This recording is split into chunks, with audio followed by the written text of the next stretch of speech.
한국 사회에 지금 교회가 이슈의 중심에 서 있는 것 같습니다. 근데 제가 보기에는 좀 별로 이렇게 좋지 않은 모습으로 이렇게 교회가 이제 비춰지고 있는 것 같더라고요. 저는 개인적으로 현재 한국 교회는 힘과 돈과 권력을 그래도 가지고 있는 편에 속한다라는 생각을 하고 있습니다. 그래서 그 힘으로 마음 한 깊은 구석에는 그 옛날 중세시대 때 꿈꾸었던 그러한 기독교 국가, 교회 목사가 대통령에게 머리에 안수하는 그런 것을 꿈꾸는 그런 국가가 되는 것을 원하는 게 아닌가 하는 생각이 들 때도 있습니다. 역사적으로 보면 교회가 힘을 가지면 가질수록 어김없이 부패했고 타락했습니다. 힘과 돈과 권력을 가진 교회는 늘 언제나 형식적이 되고 격권화되고 그 힘으로 사람을 이렇게 지배하고 다스리는 그런 길을 걸어왔던 것 같습니다. 그래서 종의 자리에서 섬기기보다는 언제나 높은 자리로 올라가고자 하는 그러한 욕망들을 끊임없이 나타냈던 것 같습니다. 최근에 한 그 유튜브 방송에서 교회 탐방하는 프로그램을 이렇게 보았는데, 소위 말하는 이제 좀 잘 나가는 교회들, 그런 교회들의 이제 실내 내부 모습들, 그 교회, 그리고 교회 예배 드리는 모습들, 그 다음에 어쨌든 그 상황들을, 저는 볼 수 없지 않습니까? 이렇게 다른 교회가 어떻게 예배를 드리고 있는지, 상황인지를 잘 볼 수가 없는데, 그 영상 이제 하시는 분은 각 교회마다 찾아다니면서 이제 그런 영상들을 보여주더라고요. 와, 그런데 정말 이렇게 교회가 큰 게 이렇게 한두 군데가 아니더라고요. 보니까 막, 이 객석에 엄청난 많은 이렇게 사람들이 앉을 수 있는 그러한 자리를 갖춘 교회당들이 너무 많더라고요. 사랑의 교회, 한성교회, 그때는 이제 사랑의 교회, 한성교회, 또 용인 제사는 근처에 무슨 큰 교회가 있는데, 와, 거기는 정말 대단하더라고요, 교회가. 그래서 여러 교회들이, 어떤 건물들이 정말 화려하더라고요. 그리고 거기에는 수많은, 사랑의 교회 성가대는 정말로 엄청나게 많은 그 성가대원들이 그 2층에 쫙 펴가지고 그냥, 그 찬양 소리가 막 어마어마하더라고요. 그리고 밑에서 이제 예배 전에 막 그 찬양팀이 또 찬양도 인도하고, 그리고 이제 예배 들어가니까 이제 많은 성도들이 앉은 자리에서 담임 목사님께서 이제 설교 말씀하시지 않습니까? 이렇게 뭐 웃겼다, 울렸다, 얼마나 또 이렇게 설교 말씀들을 더 잘하십니까? 네? 그래서 때로는 영적으로 감동도 주시고, 감동이 있습니다. 그래서 제가 볼 때도, 우와, 진짜 대단하다 하는 그러한 느낌도 받았습니다. 그리고 인기가 많고, 그리고 또 성도님들로부터 뭐 이렇게 인정도 이렇게 충분히 받으시는 것 같더라고요. 왜냐면 그런 목사님들이 그냥 해서 그렇게 그런 자리까지 가는 게 아니기 때문에 그렇지 않습니까? 그래서 제가 상상을 해봤어요. 우와, 저런 곳에서 내가 딱 서서 설교를 하면 도대체 어떤 기분이 들까? 와, 수많은 사람들이 막 내가 이제 믿습니까? 하면 아멘! 하고 이렇게 하면 도대체 어떤 기분이 들까? 그래서 생각해 보니까, 저 목사님이 이제 그 영상을 딱 비추는데, 내가 저 자리에서 성도님들이 이렇게 좀 멋있는 설교하고 감동되고 막 이렇게 아멘하고 막 그러면 마치 내가 왕이 된 것 같은 기분이 딱 들 것 같더라고요. 와, 참, 큰 교회에 내 말 한마디에 사람들이 이렇게 감동을 하고 그러면, 정말 대단할 것 같다. 그리고 성도들이 거의 이렇게 떠받들지 않겠습니까? 그것이 나쁘다는 것이 아니라, 그러한 대접을 받게 되면 나도 모르게 거의 왕 같은 기분이 될 것 같지 않습니까? 비단 대형 교회 목사라고 해서 그런 기분이 드는 것이 아니라, 아주 작은 교회라도, 작은 교회 목사일지라도, 자기가 이제 내가 교회를 개척했는데 성도님들이 이렇게 오시고 점점 이제 교회가 커져가고, 그리고 이제 성도님들로부터 하여금, 우리 교회 목사님, 그래, 참 훌륭한 목사님이야. 말씀도 잘 전하시고, 그리고 굉장히 인품도 훌륭해. 그러면서 성도들이 박수 쳐주고, 이렇게 존경의 표시로 그렇게 하기 시작하면, 내 마음이 어떨까? 우와, 내 마음이 붕 뜨지 않겠습니까? 그 작은 교회지만 마치 왕이 된 것 같은 그런 기분이 들지 않겠습니까? 내 내면 깊은 곳에 자리 잡고 있는 왕 되고자 하는 본성들이 슬금슬금 기어나올 것 같은 그런 생각이 들었습니다. 그래서 요즘 같은 시대에 예수님 같은 그러한 진짜 목회자를 찾기가 참 어려운 것 같습니다. 그래서 제가 존경하는 박보영 목사님 같은 그런 분을 찾아보기가, 우리 목사님도 참 존경하시지만 참 삶으로 그렇게 살아내는 목사를 찾아보기가 참 어려운 시대인 것 같습니다. 이렇게 교회가 힘을 가지고 세상에 목소리를 내리기 시작할 때, 그때는 언제나 교회가 타락의 시점이었고 망하는 내리막길의 시점이었습니다.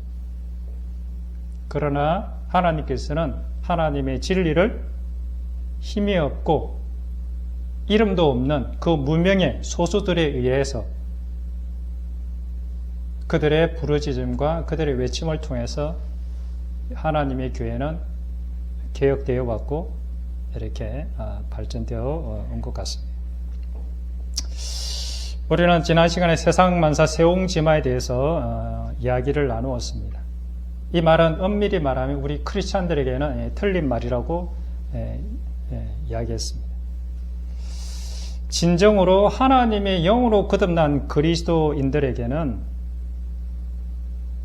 자신이 가지고 있는 그 말을 잃어버린 것도 좋은 것이고, 그 말이 새로운 말을 데리고 온 것도 좋은 것이고, 그 데리고 온 말 때문에 자기 아들이 발이 부러진 것도 좋은 것이고, 그리고 아주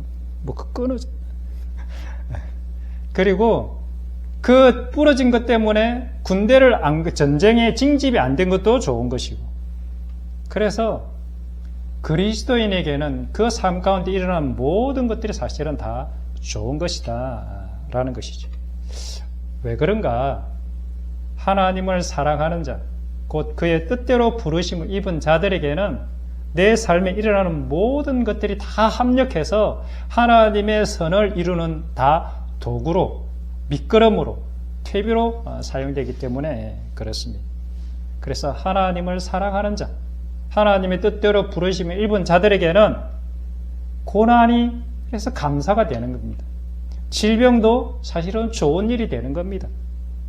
내 마음의 어떤 그런 상실을 겪는 것도 아픔, 부유함, 가난함, 무명함, 유명함도 다 그리스도 안에 있는 자에게는 다 선하고 좋은 것이 되는 것입니다. 왜 그런가? 그의 삶이 자신의 것이 아니기 때문에 그렇습니다. 하나님의 손에 올려진 인생이기 때문에 하나님께서 허락하신 모든 것이 사실은 다 좋은 것이 되는 것입니다.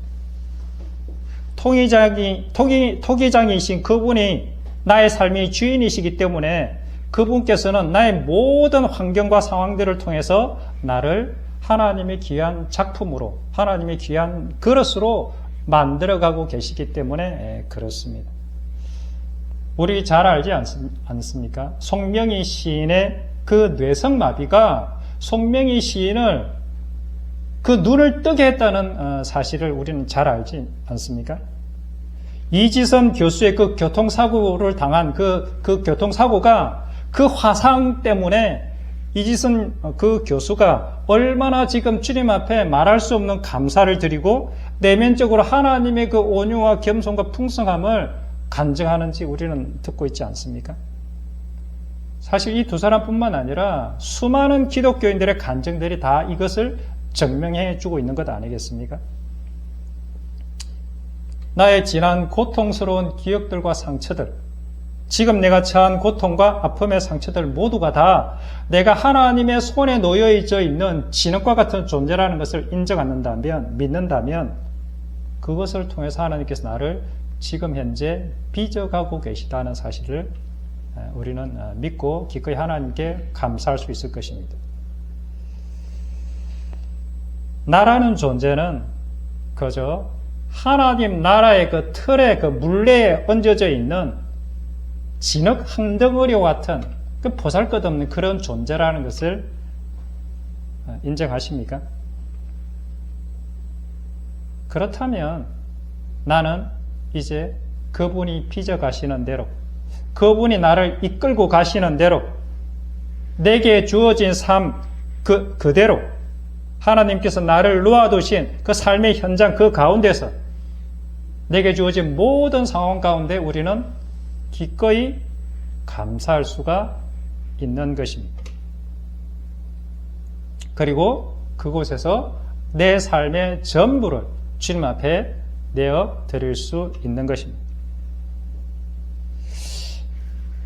하나님을 사랑하지 않는 자, 그러나 하나님의 사랑을 모르는 자, 그리스도의 밖에 있는 사람들에게는 그 일생 가운데 있는 모든 것들이 사실은 다 나쁜 것들입니다. 다 썩어 없어져 가는 것들, 무의미한 것들 뿐인 것입니다. 그의 성공과 출세, 그의 재물, 그의 잘난 압살롬의 머리칼 같은 그러한 좋은 것들, 그런 것들이 꼭 자기를 죽이는 도구로 돌아온다는 것이죠. 시편의 16편 6절에 이런 말씀이 있습니다. 내게 줄로 재어준 구역은 아름다운 곳에 있으며 나의 기업이 실로 아름답도다. 하나님께서 내게 줄로 재어주신 구역이 있답니다. 각자마다 다르겠지요. 저는 조그맣게 늘 조금 제 구역이 늘 집에 한 손바닥만 하거든요. 어쨌든 하나님께서 저를 이 광명교회에 이렇게 보내신 것은 이 광명교회가 제게 주신 가장 아름다운 하나님의 기업이기 때문에 그렇습니다. 하나님께서 내게 줄로 지어주신 이 광명교회가 내게 가장 하나님의 선하신 인도하신 입니다. 그래서 얼마나 감사한지 모릅니다. 제가 어느 곳에 가서 이렇게 한 3년 동안 이렇게 성인들을 대상으로 설교를 매주 이렇게 할 수 있겠습니까? 네. 물론 비록 잘하지 못하지만 그래도 옛날보다는 제 스스로 평가할 때 많이 좋아진 것 같지 않습니까? 처음보다 엄청나게 많이 좋아진 것 같아요. 제 스스로 올 때. 그래서 이렇게 힘들지만 매주 이렇게 하면서 나도 모르게 이렇게 많이 자랐습니다. 문제의 핵심은 내가 뭔가를 하는 게 있는 것이 아니라 내가 어디에 속해 있는가, 어디에 서 있는가, 이것이 우리 신앙 싸움의 본질이라는 것이죠. 세상 만사, 내게 일어나는 모든 일의 핵심은 내가 그리스도 안에서 행하고 있는가, 아니면 그리스도 밖에서 행하고 있는가, 그 싸움이라는 것이죠.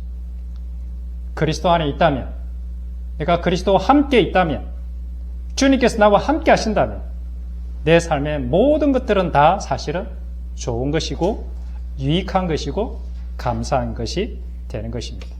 왜냐하면 그런 상황과 사건들을 통해서 하나님께서 나를 자라게 하시고 성장하게 하시고 주님을 닮아가도록 이끄시기 때문에 그렇습니다. 그래서 우리 늘 찬송 부르지 않습니까? 고난도 감사요, 아픔도 감사요, 가난도 감사요, 질병도 감사요,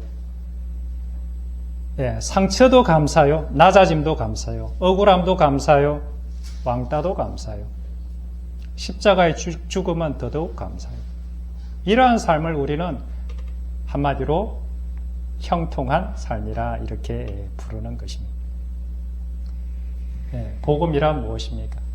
사도 바울은 로마서에서 내가 이 복음을 부끄러워하지 아니하노니 이 복음은 모든 믿는 자에게 구원을 주시는 하나님의 능력이라 그랬습니다. 우리는 진짜 복음을 제대로 잘 알아야 할 것입니다. 복음이란 무엇입니까? 이러한 형통한 삶, 이러한 행복한 삶으로의 초대가 바로 복음인 것입니다. 그리스도 안으로의 초대, 그리스도 안에 있는 자에게는 모든 것이 다 좋게 되어지는, 모든 것이 다 형통하게 되어지는 이 삶이 바로 뭐냐면 복음의 삶인 것입니다. 그래서 이 그리스도 안으로 들어올 수 있는 유일한 문이 바로 뭐냐? 그것이 복음인데 그 복음이 바로 뭐냐? 바로 십자가라는 것입니다. 그리스도 안으로 들어가는 문이 바로 십자가의 죽음을 통해서 그리스도 안으로 들어가게 된다. 그래서 사도 바울은 내가 예수 그리스도가 그가 십자가에 못 박히신 것 외에는 내가 아무것도 알지 않기로 작정했다고 했지 않습니까? 그것이 없이는 그리스도 안으로 들어갈 수 없기 때문에 그리스도 안에 들어가지 않으면 하나님께 주시는 그 어떤 것도 누릴 수가 없기 때문에 예수 그리스도와 그가 십자가에 못 박히신 것, 이것이 가장 중요하고 이것이 복음의 핵심이라는 것이죠. 그래서 우리 로마서 6장에 사도 바울이 로마서 6장에 이 복음의 본질을 이야기하고 있습니다. 우리는 성경을 읽다가 로마서 6장, 7장, 8장 이 부분을 특히 잘 읽어야 되는데 특히 6장에서 이 복음의 본질이 깨뚫어져야 7장과 8장이 이해가 되어집니다. 6장에 정말 놀라운 말씀이 사실은 주어져 있습니다. 6장 6절에서 9절인데요. 우리가 알거니와 우리의 옛사람이 예수와 함께 십자가에 못 박힌 것은 죄의 몸이 죽어 다시는 우리가 죄에게 종노릇하지 아니하려 하며. 이 말씀이 정말로 중요한 말씀입니다. 우리의 옛사람, 예수님과 함께 십자가에서 못 박혔다. 그런데 이것은 뭐냐면 죄의 몸이 죽어서 다시는 우리가 죄에게 종노릇하지 않는 것. 그러니까 지난번에 나누었던 교회 와서는 하나님께 회개하고 바깥에서는 죄짓고 그럴 수 없다. 왜? 그리스도 안에 예수님과 함께 십자가에 못 박힌 자는 다시는 죄의 종이 아니다. 죄의 종이 안 된다. 이렇게 선언하고 있기 때문에 그렇습니다. 이미 죽은 자가 죄에서 벗어나 어렵다 하심을 얻었습니다. 어떻게 어렵게 되느냐? 죽어야 어렵게 된다고 성경에서는 이야기하고 있습니다. 만일 우리가 그리스도와 함께 죽었으면 또한 그와 함께 살 줄을 믿노니. 그리스도와 함께 죽음을 경험하지 않은 자는 결코 그리스도와 함께 부활할 수가 없는 것입니다. 새로운 피조물이 결코 되어질 수가 없는 것입니다. 이는 그리스도께서 죽은 자 가운데서 다시 살아나셨음에 다시 죽지 아니하시고 사망이 다시 그를 주장하지 못할 줄을 아는죠. 주님과 함께 죽었다가 다시 살아난 자는 결코 사망이 그를 주관할 수 없느니라. 죄의 삭선 사망이지 않습니까? 죄가 그를 결코 주관할 수 없느니라. 죄의 종이 결코 될 수 없느니라. 죄를 짓지 못하느니라. 이렇게 되는 것이라고 저는 믿습니다. 그리스도와 함께 죽은 자는 죽은 육체와 자아의 완전한 죽음만이 이 십자가 안으로 그리스도 안으로 들어가는 유일한 길이요 물인 것입니다. 방법은 너무도 쉽지만 그러나 그것을 내 안에서 이루어지려면 너무너무 어렵습니다.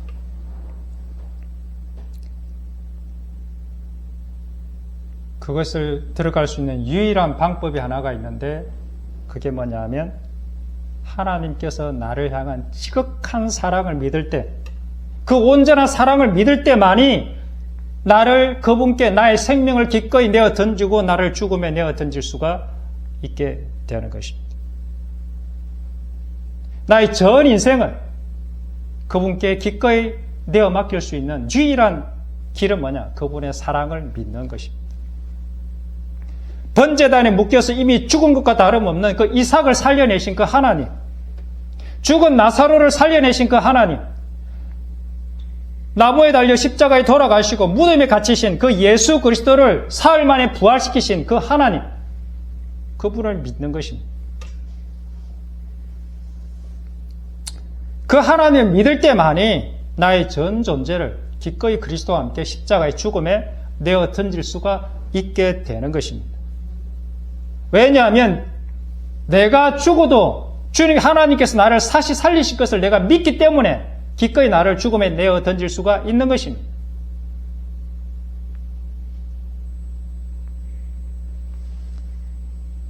이렇게 하나님을 믿고 나의 전 존재를 부인할 때 하나님께서는 한 흙덩어리에 불과한 나를 빚어가지고 새로운 주님의 피조물, 새로운 형상으로 하나님께서 재창조를 하시는 것입니다.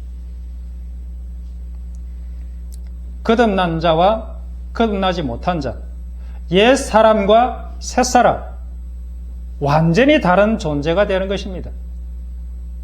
마치 마라에 썬물이 있지 않습니까? 그 물은 썬물만 내뱉습니다. 그런데 그곳에 나무 막대기를 하나 던졌더니 단물이 나오지 않습니까? 사람이 마실 수 있는 물이 나오는. 그 샘물이 되듯이 그 나뭇가지가 뭐냐? 바로 십자가, 예수 그리스도의 십자가 나무를 상징하는 것이라 볼 수 있겠습니다. 그 나뭇가지가 바로 에덴 동산에 선악과 옆에 있었던 그 생명나무인 것입니다. 그래서 지난번 시간에 보았던 야고보서 이런 말씀들이 있는 것입니다. 야고보서 3장 11절 12절에 샘이 한 구목으로 어찌 단물과 썬물들을 내겠느냐. 내 형제들아 어찌 무화과 나무가 감람 열매를 포도나무가 무화과를 맺겠느냐. 이와 같이 짠물이 단물을 내지 못하느니라. 짠물은 죽었다 깨어나도 짠물밖에 안 난다는 것이죠. 단물을 결코 낼 수가 없다. 무화과 나무하고 포도나무하고 완전히 종류가 다르듯이 거듭난 자와 거듭나지 못한 자는 완전히 종류가 다른 종자인 것입니다. 하나님의 유전자를 받은 자와 인간의 유전자를 받은 아담의 유전자를 받은 자가 완전히 다른 존재가 되는 것입니다. 그의 삶의 자세와 태도와 열매에서 완전히 다른 존재로 드러나게 되는 것입니다. 짠물을 내는 곳에서는 그가 매일 큐티를 하고 금식과 철야를 하고 성경을 백독을 하고 한다 할지라도 짠물밖에 안 나오는 것입니다. 내가 주님의 생명의 십자가 나무에 달려 함께해서 죽어야 비로소 짠물 나는 내가 단물 나는 샘으로 그곳에서 바뀌어지게 되는 것입니다. 내 인간의 힘으로는 결코 내 속에서 단물을 낼 수가 없습니다. 그러니까 우리가 행하고 있는 단물이 되기 전에 내가 행하고 있는 모든 선한 행위들은 사실은 다 짠 것들밖에 나오지 않는다는 것이죠. 내가 죽어서 그리스도와 연합하여 단물을 내는 샘으로 바뀌게 되면 어떻게 되느냐? 그때부터는 그가 하는 모든 일이 어떻게 되냐? 다 단물들만 나오게 되는 사람으로 바뀌게 되는 것입니다. 얼마나 놀라운 일입니까? 세상 사람들이 이 단물에 얼마나 목말라 하고 있는지 아시지 않습니까? 이 세상에는 이 단물이 없어서 가래 죽는 사람들이 얼마나 많습니까?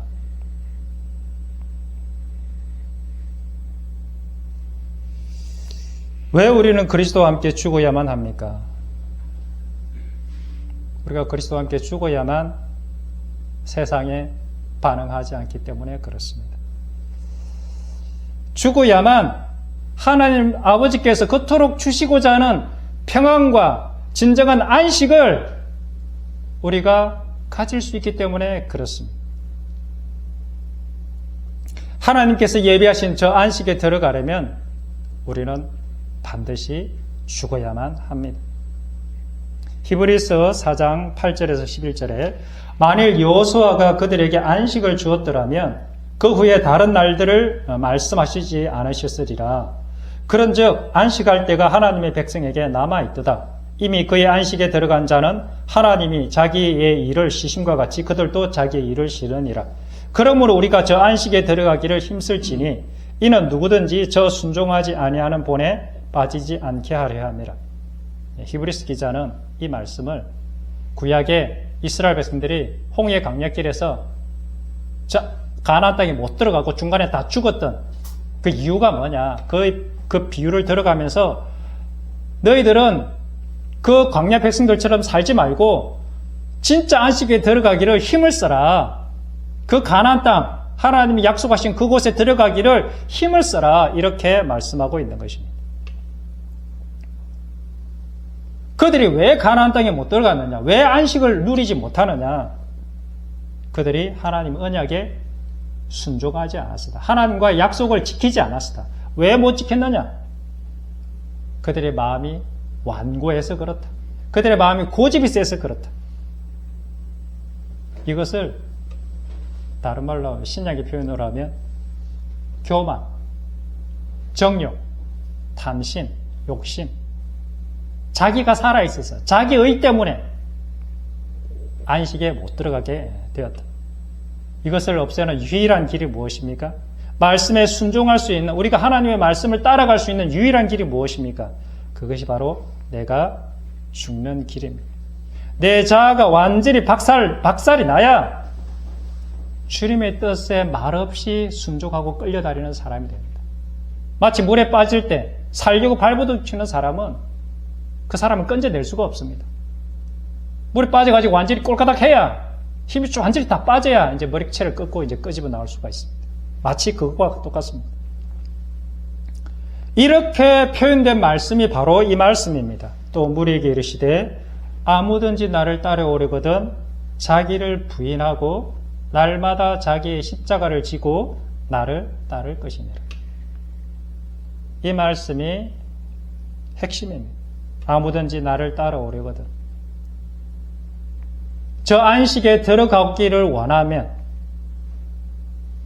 너를 부인하고 날마다 자기 십자가를 지고 나를 따르라. 주님과 함께 십자가에 못 박혀 날마다 죽어라. 주님을 따르는 가장 기본적인 전제 조건이 바로 뭐냐 하면 자기를 부인하는 것입니다. 다르게 표현하면 내 자아의 죽음, 존재론적인 죽음을 선언하는 것입니다. 이러한 존재론적인 자아의 죽음을 통과한 자에게 어떤 축복이 주어지느냐? 그가 비록 이 세상에 살고 있지만, 발은 이 세상에 딛고 있지만, 내 자아에 있는 자아가 주님과 십자가에 죽은 자에게는 비록 이 세상에 살면서도 하늘의 안식을 누리는 사람이 되어지는 것입니다. 그 마음 안에 진짜 하늘의 천국이 이루어지는 것입니다. 그리고 그리스도의 형통한 삶이 무엇인지 진짜 맛볼 수 있게 되는 것입니다. 도대체 죽는다는 것이 무엇입니까? 여러 가지로 표현할 수 있겠지만 죽는다는 것은 하나님께서 나에게 내 삶 가운데 허락한 모든 것들, 모든 상황들, 환경들에 대해서 기꺼이 내가 수용하고 받아들이는 것입니다. 이해할 수 없는 기가 막힌 상황조차도 감사함으로 받아들이는 것입니다. 내게 허락한 수치와 모욕감을 기꺼이 감사함으로 받아들이는 것입니다.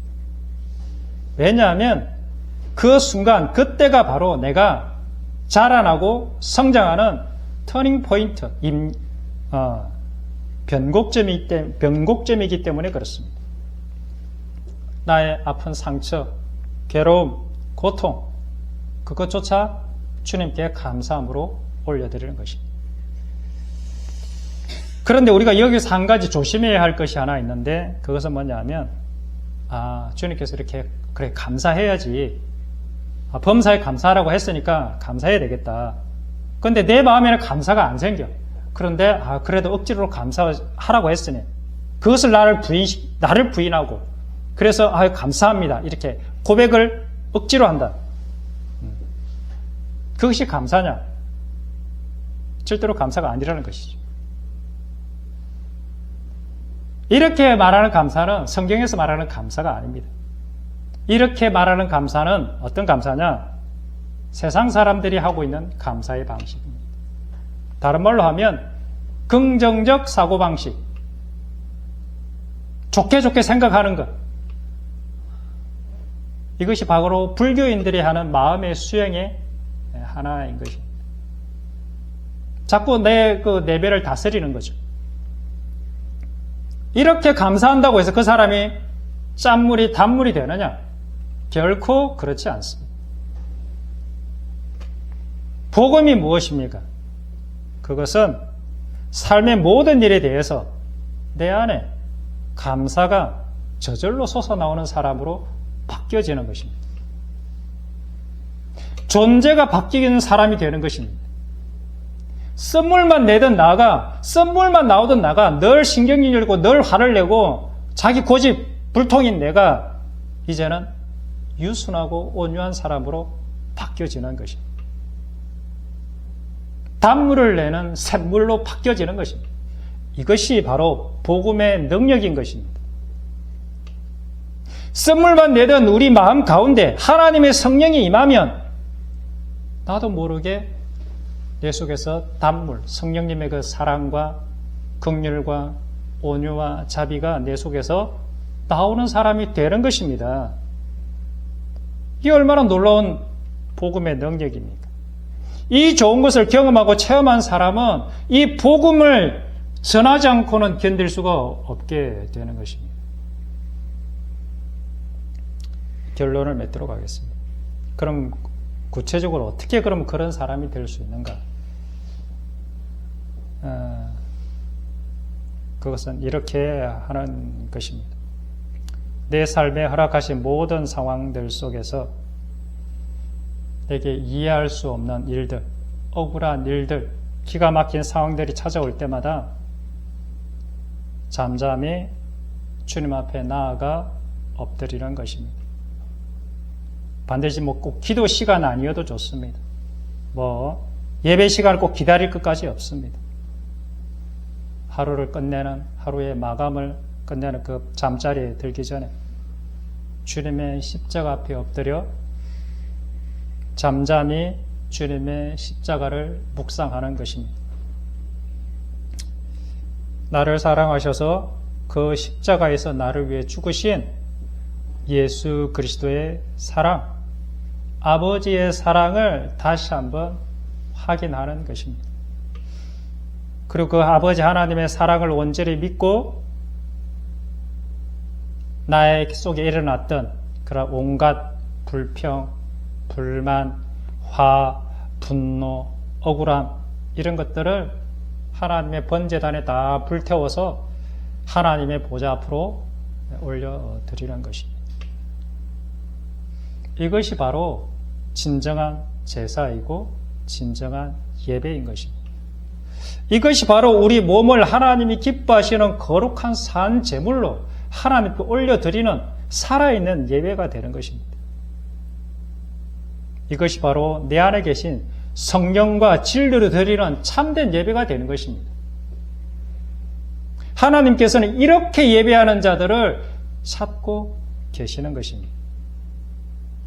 억울한 상황에서도, 그렇게 비참한 상황에서도 나도 모르게 내 안에서 샘처럼 솟아나오는 감사와 기쁨과 평강을 경험하는 사람이 되는 것, 이것이 진짜 복음의 능력인 것입니다.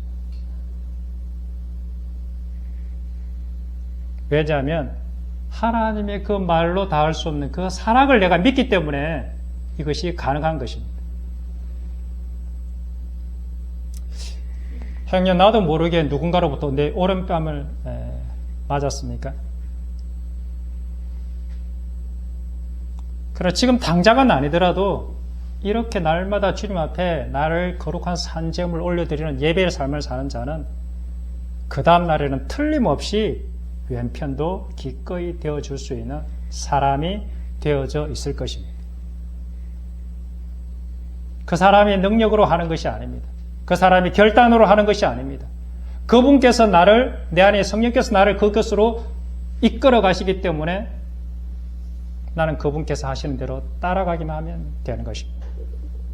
내가 죽을 때 그분을 따라갈 수가 있는 것입니다. 이것이 십자가의 길을 통과하는 비결이고 광야의 그 험한 길을 통과하는 비결이 바로 내가 죽는 것에 있습니다. 이러한 능력 있는 사람이 되는 것, 원수도 사랑하는 사람이 되는 것, 이것이 하나님의 약속이고 성경의 약속인 것입니다. 이러한 삶을 죽을 때까지 살아가는 것, 이것이 바로 성령의 인도함을 받는 사람인 것입니다. 너희가 육신대로 살면 반드시 죽을 것이로되 네 고집, 네 생각, 네 성질대로 살면 반드시 죽는다. 그러나 하나님의 영으로서 네 자신을 죽이면 살 것이다. 이것이 복음입니다. 이것이 성령 충만한 삶인 것입니다. 내 삶 속에 혹시 기가 막힌 상황을 만났습니까?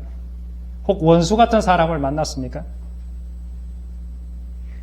주님의 뜨거운 빗방울이 떨어지는 그 십자가 아래 잠잠히 엎드리십시오. 그리고 십자가에 높이 높이 메어 달리신 예수 그리스도를 깊이 묵상하십시오.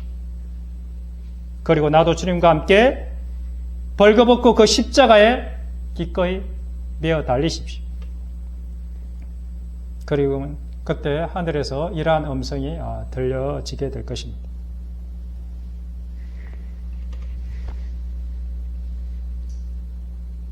내가 너를 얼마나 사랑하는 줄 아느냐? 내가 너의 아버지가 되고 싶어서, 내가 너의 하나님이 되고 싶어서,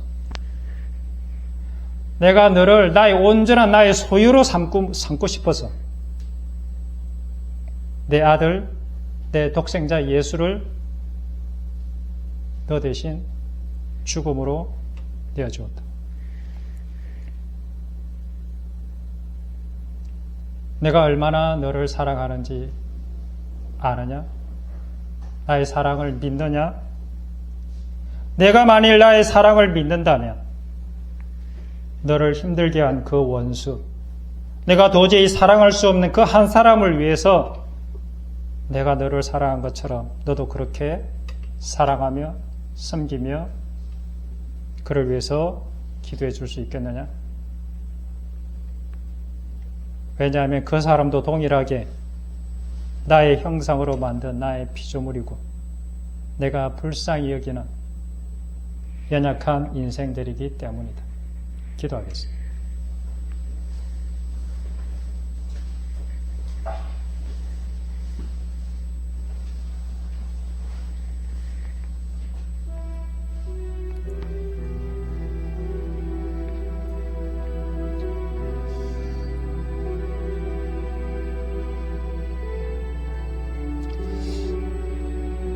아버지, 정말 감사합니다. 내 인생에 선물밖에 나오지 않던 나를 주님의 복음의 능력으로 바꾸셔서 이제는 가는 곳곳마다 하나님의 그리스도의 향기, 단물이 나는 사람으로 바꾸어 주시니 진심으로 감사를 드립니다. 아버지, 진정 십자가가 보물입니다. 진정 십자가만이 이 땅의 모든 사람을 치유할 수 있는 유일한 길이고 유일한 생명이고 유일한 소망인 것입니다. 주님, 십자가를 우리에게 주시옵소서. 주님, 십자가를 사랑하기를 원합니다. 주님께서 우리에게 요구하신 그 십자가의 길, 낮은 곳으로 내려가 기꺼이 말없이 죽어가는 그 길을 진정 사모합니다. 우리 광견의 식구들, 이 십자가를 발견하게 해주십시오. 참 생명, 참 소망이신 그분의 십자가에 나도 높이 매달려서 사람들이 조롱하고 모욕하고 채찍질하고 침을 뱉고 나를 비난하고 나를 억울하게 하고 그렇게 한다 할지라도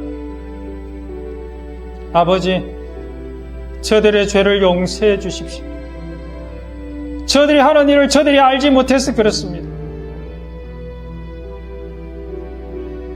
내가 너를 사랑한 것처럼 너도 그렇게 사랑하는 자가 되기를 그토록 원하셨던 주님, 우리 모두가 다 이 예수님의 그 십자가의 사랑, 이 십자가의 복음, 이 십자가의 생명, 그들 내 가슴에 품고 먼저 내 있는 내 집에서, 내 가정에서, 내 자녀들에게, 내 남편에게, 내 아내에게 기꺼이 종으로 죽어지며 섬기는 그러한 우리들이 되게 하여 주시옵소서.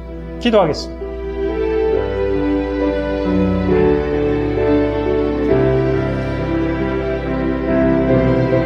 아버지,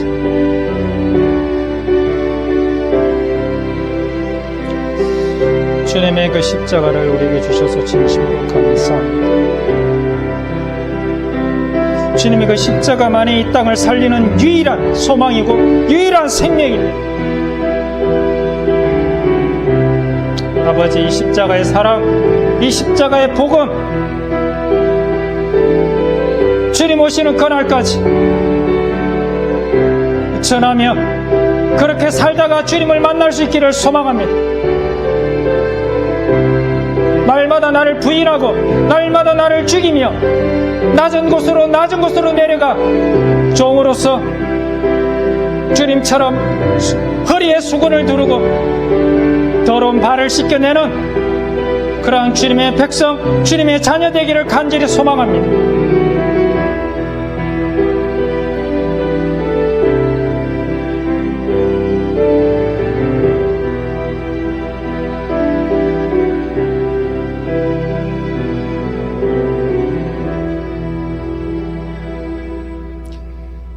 내가 너를 얼마나 사랑하는 줄 아느냐.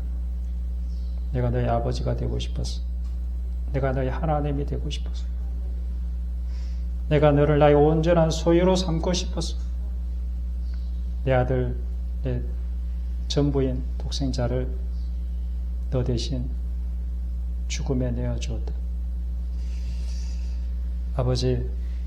아버지의 사랑만이 네 가슴에 가득 남게 하여 주시옵소서. 그 사랑으로 내 곁에 있는 사랑할 수 없는 그 한 사람을 사랑해내는 진정 아버지를 닮은 아버지의 유전자를 가진 그러한 주님의 백성들 되게 하여 주시옵소서. 하늘에 계신 우리 아버지 이름이 거룩히 여김을 받으시오며 아버지 나라가 임하시오며 뜻이 하늘에서 이루어진 것 같이 땅에서도 이루어지게 하소서. 오늘 우리에게 일용할 양식을 주시고 우리가 우리에게 잘못한 사람을 용서하여 준 것 같이 우리 죄를 용서하여 주시고 우리를 시험에 빠지지 않게 하시고 악에서 구하소서. 나라와 권능과 영광이 영원히 아버지의 것입니다. 아멘. 감사합니다.